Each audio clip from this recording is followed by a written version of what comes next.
మీరు మీ mobile phone, key chains, స్పెట్స్, books లేదా ఏదైనా ముఖ్యమైనటువంటి వస్తువుని ఎక్కడ పెట్టారో సమయానికి గుర్తురాక సతమతమవుతూ ఫ్రస్ట్రేషన్కి లోనవుతూ మీ సమయాన్ని వృధా చేస్తున్నారా? మీరు మీ రోజువారీ సమయంలో ఎంత సమయాన్ని అన్ప్రొడక్టివ్గా స్పెండ్ చేస్తున్నారో తెలుసుకుని మీ సమయాన్ని ప్రొడక్టివ్గా మేనేజ్ చేయాలనుకుంటున్నారా? మరి మీ మెమరీని, అబ్జర్వేషన్ స్కిల్స్ని ఇంప్రూవ్ చేసుకోవాలనుకుంటున్నారా? మరి మీరు ప్రశాంతమైన గాఢమైన నిద్రతో పాటుగా మరెన్నో ఇతర ప్రయోజనాల్ని పొందాలనుకుంటున్నారా? అయితే ఈ one habit many benefits video మీకోసమే. మీ అందరికీ స్వాగతం. నేను మీ రామకృష్ణ. ఒక అలవాటుని అలవర్చుకోవడం ద్వారా అనేక ప్రయోజనాల్ని పొందడానికి మీరు సిద్ధంగా ఉన్నారా? ఇంతకీ మీరు అలవర్చుకోవాల్సినటువంటి ఆ అలవాటు ఏంటి అంటే, మీరు రాత్రి పడుకోవడానికి వెళ్ళే ముందు ఆ రోజు పొద్దున్న లేచిన దగ్గర నుంచి పడుకునే ముందు దాకా అంటే ప్రెజెంట్ మూమెంట్ దాకా ఏ పనులు చేశారో రికలెక్ట్ చేయాలి. అయితే అది ఎలా రికలెక్ట్ చేయాలి అంటే, మీరు పొద్దున్న లేచిన దగ్గర నుంచి ప్రెజెంట్ మూమెంట్ దాకా ఏ టైంకి ఏ పని ఎంతసేపు చేశారు అనే విషయాన్ని ఇమేజెస్ రూపంలో లేదా వీడియో రూపంలో ఫాస్ట్గా రికలెక్ట్ చేయాలి. ఈ అలవాటు గురించి మీకు మరింత క్లియర్గా అర్థం అవ్వాలంటే ఒక ఎగ్జాంపుల్లో చూద్దాం. మీరు 6 గంటలకు లేచారు, 6 గంటల నుంచి 6:20 దాకా కాలకృత్యాలు తీర్చుకున్నారు, 6:20 నుంచి మొబైల్ ఫోన్ తీసుకుని 7 గంటల దాకా మొబైల్లో మెసేజ్లు, సోషల్ మీడియాలో స్పెండ్ చేశారు. మళ్ళీ 7 గంటల నుంచి 7:40 దాకా వాకింగ్కి వెళ్ళారు. ఆ వాకింగ్కి ఎక్కడికి వెళ్ళారు, ఏం చేశారు? సో వాకింగ్ నుంచి వచ్చాక మళ్ళీ మొబైల్ ఫోన్లో ఎంత టైం స్పెండ్ చేశారు, తర్వాత బ్రేక్ఫాస్ట్ చేయడానికి ఎంత టైం పట్టింది, మీరు ఎన్నింటికి మీరు మెయిన్ వర్క్లోకి వెళ్ళారు, ఎంత టైం మెయిన్ వర్క్లో ఉన్నారు, ఈ మధ్యలో మళ్ళీ సోషల్ మీడియా కానీ లేదా ఇతర డిస్టర్బెన్సెస్ వలన మీరు ఎప్పుడెప్పుడు ఏ పనిని ఎలా చేశారు అనే దాన్ని ప్రతి దాన్ని కూడా మీరు రికలెక్ట్ చేయాలి. అది కూడా ఇమేజెస్ లేదా వీడియో ఫార్మాట్లో క్విక్గా రికలెక్ట్ చేయాలి. అంటే మొత్తం జరిగిన సన్నివేశాన్ని అంతటిని ఒక 5-6 నిమిషాలు, 5 నుంచి 10 నిమిషాల్లో క్విక్గా టక స్టెప్ బై స్టెప్ రికలెక్ట్ చేసేయాలి. మరి ఇలా రికలెక్ట్ చేయడం అనేది స్టార్టింగ్లో చాలా కష్టం అవుతుంది. ఎందుకంటే ఈవేళ మీరు ఈ అలవాటుని అలవర్చుకోవాలి అంటే ఈవేళ పొద్దున్న ఎన్నింటికి లేచారు, ఏమేం చేశారు మీకు ఇప్పుడు తెలియకపోవచ్చు. కానీ నెక్స్ట్ డే నుంచి మీరు ప్రతిదీ మళ్ళీ రాత్రి రికలెక్ట్ చేయాలి కాబట్టి ప్రతిదీ అబ్జర్వ్ చేస్తూ ఆ పనుల్ని చేసుకుంటూ వెళ్తారు. ఇలా చేయడం ద్వారా మీకు అనేక ప్రయోజనాలు వస్తాయి. ఆ ప్రయోజనాలు ఏంటి అనేది ఇప్పుడు ఒక్కొక్క ప్రయోజనాన్ని మనం విశ్లేషించుకుంటూ వెళ్తాం. ఇంపార్టెంట్ నోట్, మనం ఈ కొత్త అలవాటుని అలవర్చుకోవడం కోసం ఏ సమయానికి మనం ఏ పనిని ప్రారంభించాం, ఆ పనిని ఎంతసేపు చేసాం అనేది అబ్జర్వ్ చేస్తూ ఉండాలి. అంటే ప్రతిసారి కూడా మనం టైంని చూస్తూ ఉండాలి. ఎన్నింటికి పనిని ప్రారంభించాం, ఎన్నింటికి పనిని ముగించాం అనే విషయాన్ని తెలుసుకోవడానికి, మళ్ళీ రికలెక్ట్ చేయడం కోసం ప్రతి దానికి మనం టైంని చూడవలసి ఉంటుంది.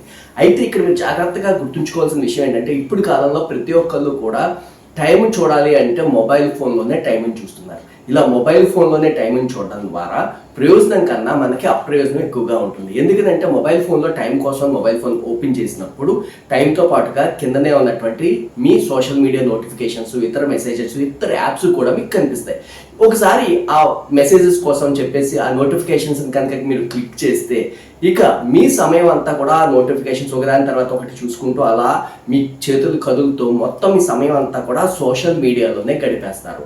ఇప్పుడు ఏమవుతుందంటే, మీరు ఎప్పుడైతే మొబైల్ ఓపెన్ చేస్తారో మీ టైం అంతటిని కూడా అన్ప్రొడక్టివ్గా స్పెండ్ చేసుకుంటూ వెళ్ళిపోతారు. అందుకోసమని మీరు టైంని చూడాలి అనుకున్నప్పుడు మన టైంని చూడడం కోసమని వాచ్ను ఉపయోగిద్దాం. వాచ్లోనే మీరు టైంని చూడడం అనేది అలవర్చుకోండి. ఎట్టి పరిస్థితుల్లోనూ మొబైల్లో టైంని చూడొద్దు. మొదటి ప్రయోజనం, మీరు ప్రతిరోజు పడుకునే ముందు పొద్దున్న లేచిన దగ్గర నుంచి అప్పటిదాకా జరిగినటువంటి ప్రతి విషయాన్ని, ఏ పనిని ఎంత సమయం చేశారో అనే విషయాన్ని ఇమేజెస్ రూపంలో లేదా వీడియో ఫార్మాట్లో రికలెక్ట్ చేయడం ద్వారా మీ ఫోటోగ్రాఫిక్ మెమరీ చాలా ఎక్కువగా పెరుగుతుంది. అంటే మీ మెమరీ పవర్ బాగా పెరుగుతుంది. ఈ ఫోటోగ్రాఫిక్ మెమరీ అనేది స్టూడెంట్స్కి చాలా ఎక్కువగా ఉపయోగపడుతుంది. వాళ్ళు ప్రతిదీ కూడా ఇమేజెస్లో రికలెక్ట్ చేస్తారు. అంటే వాళ్ళు నేర్చుకునేటువంటి విషయాలను లేదా వాళ్ళు వింటున్నటువంటి పాఠాలని అన్నింటినీ కూడా వీడియో లేదా ఇమేజెస్ రూపంలో లోపలికి తీసుకుంటారు. సో మనకి సినిమాలు అవి కూడా ఎక్కువగా దీర్ఘంగా గుర్తుండడానికి కూడా అవి వీడియో ఫార్మాట్లో లోపలికి వెళ్ళడమే. సో ఇప్పుడు వీళ్ళు నేర్చుకునే ప్రతిదీ కూడా ఎప్పుడైతే ఇలా వీడియో అండ్ ఇమేజెస్ రూపంలో, డిజిటల్ రూపంలో లోపలికి వెళ్తారో అది చాలా దీర్ఘకాలం గుర్తుంటుంది. సో అందుకని ఈ అలవాటు ద్వారా స్టూడెంట్స్ చాలా ప్రయోజనాన్ని అయితే పొందగలుగుతారు. రెండవ ప్రయోజనం, మీరు ఇమేజెస్ రూపంలో లేదా వీడియో రూపంలో రాత్రి పడుకునే ముందు రికలెక్ట్ చేయాలి. ఇలా రికలెక్ట్ చేయాలి అంటే మీరు పని చేస్తున్నప్పుడు ఆ పనిని పూర్తిగా అబ్జర్వ్ చేస్తూ ఫోకస్డ్గా మైండ్ఫుల్గా అదే పని మీద పూర్తి ధ్యాసను పెట్టి ఆ పనిని చేయవలసి ఉంటుంది. ఇలా పూర్తి ధ్యాసని అంటే మైండ్ఫుల్గా ఆ పనిని చేయడం ద్వారా ఆ పనిలో నాణ్యత పెరుగుతుంది, ఆ పనిని వేగంగా కంప్లీట్ చేయగలుగుతారు. అంతేకాకుండా ఎటువంటి స్ట్రెస్ లేకుండా చాలా ప్రశాంతంగా కూడా ఆ పనిని మీరు చేయగలుగుతారు. మూడవ ప్రయోజనం, మనం చేసే ప్రతి పనిని ధ్యాసతో చేస్తాము, అలాగే ఇమేజెస్ రూపంలో రికలెక్ట్ చేసుకుంటాం కాబట్టి ఏ వస్తువు ఎక్కడ పెట్టామో ఒకసారి మనం రికలెక్ట్ చేస్తే ఈజీగా గుర్తుకు వస్తుంది. సో దీని ద్వారా మన ఇంపార్టెంట్ అయిన వస్తువులు సమయానికి కనిపించక ఆ వస్తువులు వెతకడము లేదా ఆ వస్తువులు కనిపించక స్ట్రెస్కి లోనవ్వడం, ఫ్రస్ట్రేషన్ లోనవ్వడం లాంటివి లేకుండా చాలా ఈజీగా ఏ వస్తువు ఎక్కడ పెట్టామో మనకి గుర్తుంటుంది. నాలుగవ ప్రయోజనం, మనం పడుకునే ముందు పొద్దున్న నుంచి అప్పటిదాకా జరిగిన ప్రతి విషయాన్ని మనం టైం బేస్గా రికలెక్ట్ చేస్తాం. ఇలా రికలెక్ట్ చేస్తున్నప్పుడు ఎంత సమయం ఏ పని కోసం కేటాయించాం అన్న విషయం మనకు అర్థమవుతుంది. ఇందులో అన్ప్రొడక్టివ్గా ఎంత సమయాన్ని గడిపాము అంటే మనం ఏ టీవీ చూస్తూనో, మొబైల్ ఫోన్లోనో, లేకపోతే సోషల్ మీడియాలోనో, సో మనకి ఏమాత్రం మన లక్ష్యానికి కానీ ప్రయారిటీ లేని పనిని ఎంతసేపు చేసాము, ఎంత సమయాన్ని వృధా చేసాము, ఎంత అన్ప్రొడక్టివ్గా గడిపాము అనే విషయం మనకి చాలా క్లియర్గా అర్థమైపోతుంది. ఇప్పుడు మనం ఏం చేయొచ్చు అంటే నెక్స్ట్ డే మనం ఇలా అన్ప్రొడక్టివ్గా గడిపిన సమయాన్ని దాన్ని కూడా మనం ప్రొడక్టివ్గా మార్చుకోవచ్చు. మన లక్ష్యానికి సంబంధించిన మన ఇంపార్టెంట్ అయిన ప్రయారిటీ వైజ్గా పనుల్ని చేయడం ద్వారా మనం ఎంతో టైంని సేవ్ చేసుకోవడమే కాకుండా లాస్ట్ మినిట్ స్ట్రెస్ అనే దాని నుంచి కూడా మనం బయటకు వస్తూ మన లక్ష్యం వైపు వేగంగా వెళ్ళడానికి మనకి చాలా ఉపయోగపడుతుంది.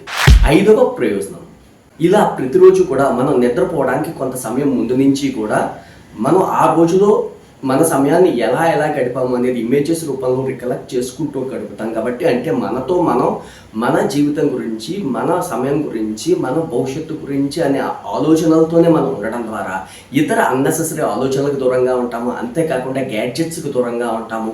ఇలా గ్యాడ్జెట్స్కి ఇతర ఆలోచనలకి దూరంగా ఉంటూ మన గురించి మనం ఆలోచించుకుంటూ ఉండడం ద్వారా మనం అలా నెమ్మదిగా ఒక ప్రశాంతమైన గాఢమైనటువంటి నిద్రలోకి చేరుకుంటాం. దీని ద్వారా మనకు ఒక చక్కని ప్రొడక్టివ్ స్లీప్ అనేది కూడా లభిస్తుంది. కేవలం ఇలాంటివి విని వదిలేయడం ద్వారా ఎటువంటి ప్రయోజనం ఉండదు. వీటిని ఆచరించడం ద్వారానే గరిష్ట ప్రయోజనాన్ని పొందగలుగుతాము. దీనిని ఒక 30 days ఛాలెంజ్గా తీసుకుని ఈ అలవాటును అలవర్చుకుని మీకు ఎలాంటి ప్రయోజనాలు వచ్చాయో కామెంట్స్ రూపంలో తెలియజేయండి. మరి మీరందరూ కూడా ఈ 30 days ఛాలెంజ్కి సిద్ధమేనా? All the best.